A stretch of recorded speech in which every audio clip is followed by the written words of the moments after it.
Hi,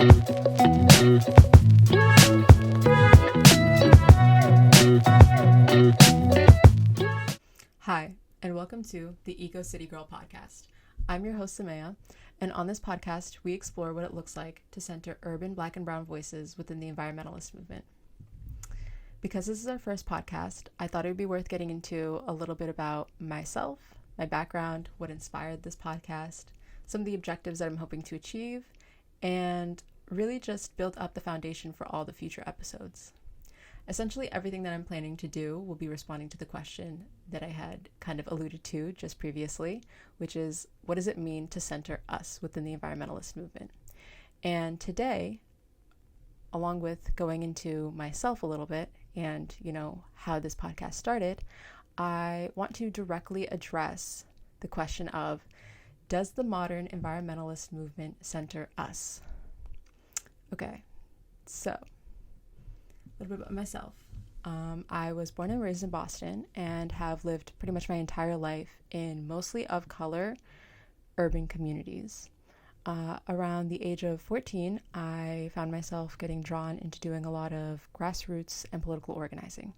For anyone unfamiliar with the term grassroots, it essentially just means doing political and community work at the lowest tier level of the power structure. So I wasn't doing interning for politicians or anything like that at the time. I was doing, work that directly pertained and served those most impacted, often those most disproportionately impacted by social injustices. So for example, if we're talking about gentrification, we're talking about working directly with community members, neighbors, and such who feel the worst brunt of that, whether that means that they're getting evicted, they're at risk of being evicted, whether that means, whatever that looks like essentially. Same goes for education justice. I've worked mostly with students, youth, children. One, because I was a youth at that time, but also because, at least in the public school system that I was working with, the education system was supposed to be supporting them, and it wasn't. So eventually after that, I ended up going to college. I recently graduated with my bachelor's in environmental science and international relations. And combined with my, experience and just my identity as a woman of color from an urban community and all the other layers that, build up my very intersectional identity, it ended up giving me a very interesting and I think unique perspective, especially because I ended up going to school and studying not too far from where I grew up. And basically what I think that means is I usually almost always have something to say when we're talking about environmentalism, the environmentalist movement. And I guess a podcast is very fitting for that. But also through my work in various areas, whether that be within actual grassroots organizing or, research in a lab or, just within the classroom, when we have Socratic discussions or, little debates or whatnot about, political history or political culture or whatever's happening in the geopolitical world. I've come to recognize through my unique perspective that there is definitely a niche that I can uniquely fill. And that is, there is, from my view, and what I hope everyone else will come to understand by the end of this podcast, a huge divorce between where I identify as, which is urban, most of color communities, and the environmentalist movement itself. And so to directly respond to the question, does the modern environmentalist movement center us? My answer is no. And I'll be going a little bit into that in a sec. But and I as someone who's kind of been within both, especially as someone who's literally studied and has an environmental science degree, I I can go back and forth and do my best, but I can only do so much in my real life. And that's what I'm really hoping that this podcast kind of comes to serve. Whether that means like sharing resources, educational resources, which I'm planning to do eventually. But for now, just kind of sharing like frameworks and ways of thinking about it and discussing it, because I think before we even get into like the nitty-gritty details, it's kind of important to go in with the right mindset when we talk about inclusion. And something that I want to establish now, and hopefully not have to explain in later episodes, is this podcast directly is meant to serve Black and Brown urban communities. And so anytime I'm using second person, anytime I'm saying you, I'm saying us, I'm saying our or whatever, I am directly speaking to that audience. That is my target demographic. That is who this podcast is meant to serve. If you feel like you don't identify for either reason, because maybe you grew up in the suburbs, you grew up in a rural area, maybe you're not even from the States, or you're a person of no color, you're still welcome to stay. You're still welcome to learn. Please help share anything that we come to develop on this podcast. But first and foremost, I think it's important, because we are not centered within the environmentalist movement, to create a space where we are. And that is what I'm doing. I am centering my own voice and, growing out of that, centering those who identify with me. So yeah, we'll be getting into now a little bit about how, on a superficial level, because I don't think that it's fair to do this all in one very short episode, but on a very surface level, address exactly what I mean when I say that I do not feel that we are centered within the environmentalist movement. I think that a lot of us already may instinctively want to respond with no, but I think it's also interesting to kind of break down bit by bit, at least on a surface level, what that means. In order to kind of do that, I wanted to explore how we define both the word environmentalist within society, what we associate with that, as well as exploring our definition of the environment. So I think it's a little bit of an elephant in the room type of thing. And sometimes I think I've even seen like environmentalists of color kind of try to dance around this. But I think right off the bat, everyone has an image of whiteness whenever we talk about environmentalists or people who care about the environment, tree huggers, animal lovers, etc., etc. It's a very, at least the way that the media presents it, as very white. Even I think when we in community talk about stuff like veganism or advocates for PETA, etc., we think of like that's some white people stuff, which is like our own internalized bias about that type of stuff, and that's not a coincidence. And I'm definitely going to be going into in future podcast episodes why that is. But for now, we're gonna go into the other things that we tend to associate with the word environmentalist.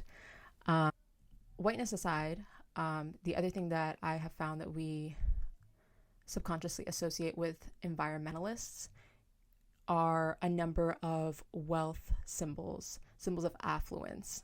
So I made a short list.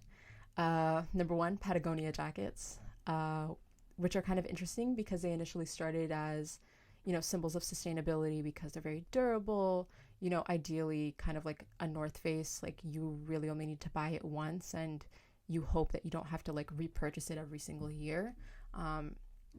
But it's kind of interesting to see how that specific wealth symbol has been kind of almost co-opted by finance bros. And now we have people on Wall Street who wear Patagonia jackets, not necessarily because they care about the environment, but just because it's a symbol of like, yeah, I have that kind of money. And almost kind of like a silent indicator of wealth in a way, like not a silent, but like something akin to like quiet luxury, but for men. I think the same can kind of be said for like electric cars.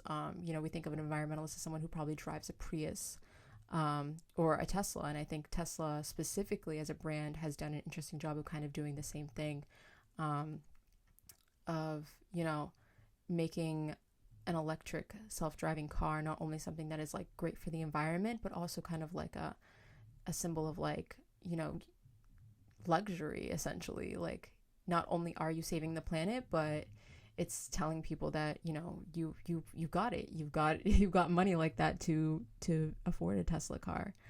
um Other things that I've listed are kind of like activities associated with environmentalists. We think of like an environmentalist as someone who probably spends a lot of time in nature, who does things like hiking, skiing, camping, exotic vacations. All of these things require money and accessibility. Skiing and snowboarding especially. uh, Within the bracket of discussing wealth symbols, I think we think of environmentalists as being often but not necessarily health conscious. So like organic and healthy food eating kind of goes in hand with the veganism as well, I think. And as we all know, that requires money. And then finally, something that I really hope to kind of dispel as a myth for anybody who finds this podcast at any stage in life with any kind of background is, I think we too often put weight, especially within the climate discussion, the environmentalist discussion, of education and research. And as someone who's contributed to research, someone who wants to continue with that, who wants a career in research, I absolutely cannot deny the value of such. I think that it's important. But with that being said, I don't think that it's necessary for you to know everything that there is about the planet in order to fight to protect it. I also don't think that you even really need to have. I don't even think that you really need to know like what climate change is for your experiences and perspectives to matter. Every single one of us has something, some sort of experience, some sort of connection to the earth that makes for us to have a voice that matters in this movement. And you may not realize it right now, but I'm hoping to uncover that within, future discussions, and ultimately to empower all of us to start seeing ourselves more as environmentalists. Just because we don't fit into those molds doesn't mean anything. And I also want to stress that, someone can be a climate scientist and do all this great research, and that's wonderful, but also you and your stories, your experiences and such are also a part of research. I think sometimes we forget that there are things such as things that fall under the bracket of like social science. And, just because you're not, digging up dirt and testing it for whatever doesn't mean that, what you have isn't also data, isn't also something that matters. So that's all that I have for under the definition of an environmentalist. I want to segue into, exploring on a surface level what we associate and kind of subconsciously define as the environment. And we're going to start off with the color green. I may be the only environmentalist page who that does not use the color green, and that is a very intentional move. Way too often, we think, when we think of the environment, when we think of a healthy environment, we think green equals good, and that green typically comes from the image of like a tree, because we think like leaves. If a tree is alive, like in the spring or in the summer, it has leaves that are green. That's kind of like the image that we have in our mind. And so like when we think of like winter, we think of like the tree isn't alive, it's still alive. Or even places without trees, we don't think of them as like being alive in the same way. And I want to point out that much of, and I'm sure everybody knows this, but this is just a reminder, that much of the planet is not green. Actually, more than half of the planet is blue because of the oceans. But even when we're talking about land, the mental image that we have of a green, lush forest isn't even as common as we think it is. It just happens to be the biome and the natural landscape that dominates in parts of Western Europe and North America. That's not a coincidence. We'll be unpacking that later, but that is just the reality. And, you know, I want to talk a little bit about the flip side, which is when we look at places, you know, like deserts, we think, you know, dry equals death. We look at places even like grasslands where like there's no trees, and we think, okay, they're like deprived of life. And, you know, that's just not true. They all support life. Deserts are very much alive. They're full of plants, animals, all types of activities. They support life. Life can look different in very different places on the planet. And that also includes the ocean, because we think, you know, we sometimes forget that the ocean there's a lot of life. There is just a lot of life that we haven't even really discovered. And then, you know, even those other natural, less touched areas aside, when we literally look at ourselves and where we live, we don't think of cities as being alive either. And even when we do, we immediately want to think of like green spaces that we may have built within cities afterwards. But cities are ecosystems. Cities support life, and not just life for us humans, but they support all kinds of life for rats. I know that that's not what people want to hear, because we do have a bias of not, you know, preferring that kind of life to be supported, pests, weeds, etc. But the truth is, cities are very much alive in the same way that deserts are alive, in the same way that a lush green forest that you want to picture immediately is alive.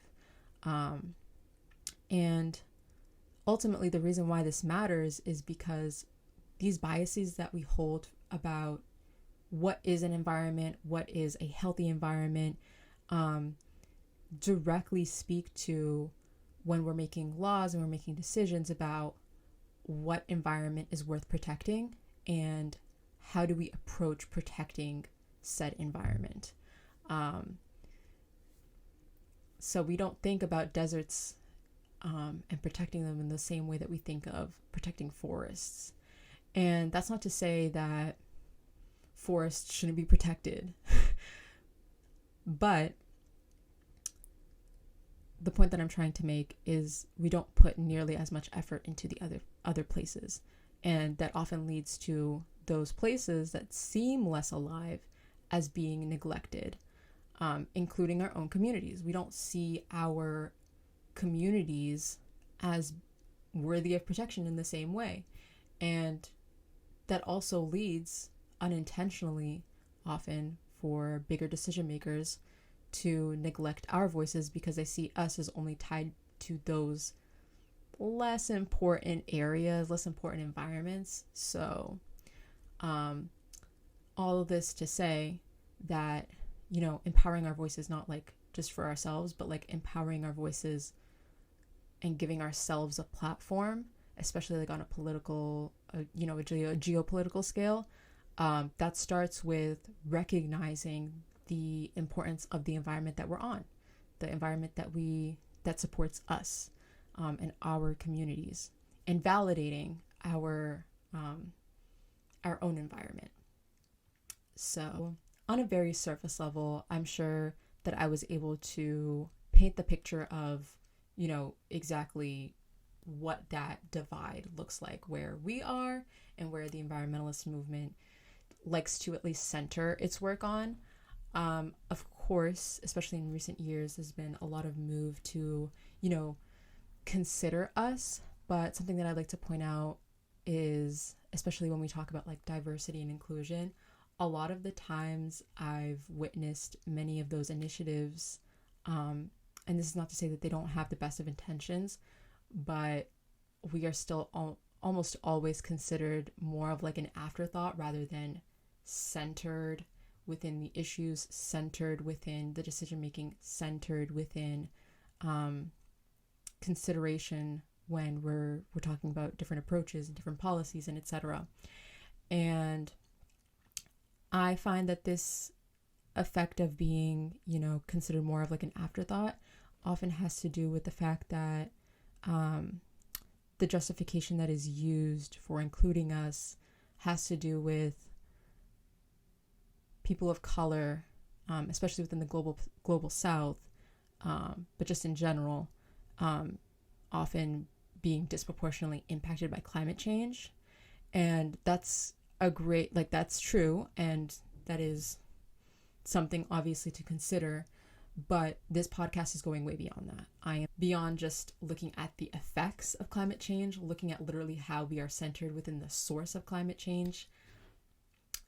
Because, and this is just a little teaser, but colonialism and the Industrial Revolution were like right there together. And of course, even past, the source of it, discussing how, because I think we too often gloss over this, but there is a long-standing history of the environmentalist movement being weaponized against us. And I want to make it very clear that the alienation of us within this movement is not something that is just coincidental. It's not. And that's why it's so important for us not to just be considered an afterthought, but to literally be centered within the discussion. That long-standing history of weaponizing the environment against us directly speaks and connects to our individual intersectional injustices that we face every single day, whether that's racism, ableism, sexism, misogyny, homophobia, etc., like all of that directly speaks to that historical legacy. So I'm not hoping to ever support or endorse any policies, any candidates like ever on this page, but what I'm hoping more that this page kind of comes to serve as is, a jumping off point for us being able to really dissect and criticize and maybe eventually come up with our own solutions, but I'm never going to push for anyone's solution. I think that that's way more important, to be able to have the tools to break apart, whatever else is being pushed on us, because I think so often people come into our own community and want to push us to do X policy or Y policy or Z policy, and then when it doesn't, and when we don't have the tools to understand either what they're pushing on us or what it might mean for us, it can have disastrous effects. And I think I've seen too often that even if the project is meant to do good, if it falls apart, that we develop even more distrust, and then we may have been alienated before, but now we're actively choosing to alienate ourselves from any solutions because we just don't trust anything. And I'm a big believer in setting up, especially within education, students and just people in general, anyone who's interested in just having the tools to be able to analyze and criticize and critically think about things rather than presenting them with the answers. I'm going to put answers in quotes, because that's kind of what happened to me, especially when I got to college, was we would explore things like, tree planting projects or stuff like that seem on the surface level to be good, but we would break it down and think like, okay, how can this serve or not serve a community? How can this serve or not help us meet our climate goals or whatever? And yeah, I think without having those critical thinking and critical analysis skills, that's where our communities fall short. We don't get the tools to be able to like actually understand what we're pushing, and then we're like set up for failure without it. And then that also leaves us reliant on outsiders for solutions, when I think I would love to see more solutions coming out of community, more solutions coming out of us, more solutions literally just being grassroots, bottom up fed, rather than a politician or a climate scientist or whatever. And that's not to say that there aren't great people with great intentions who do great work above, but we're all about centering us on this platform. So that concludes our first episode of the Eco City Girl podcast. You can find future episodes on Spotify and YouTube, and you can find more resources on at Eco City Girl, that's GRL, no I, on Threads and Instagram. So I look forward to getting more podcasts up very soon. And please be sure to share, comment, like, subscribe wherever you're seeing this at, and repost if you can.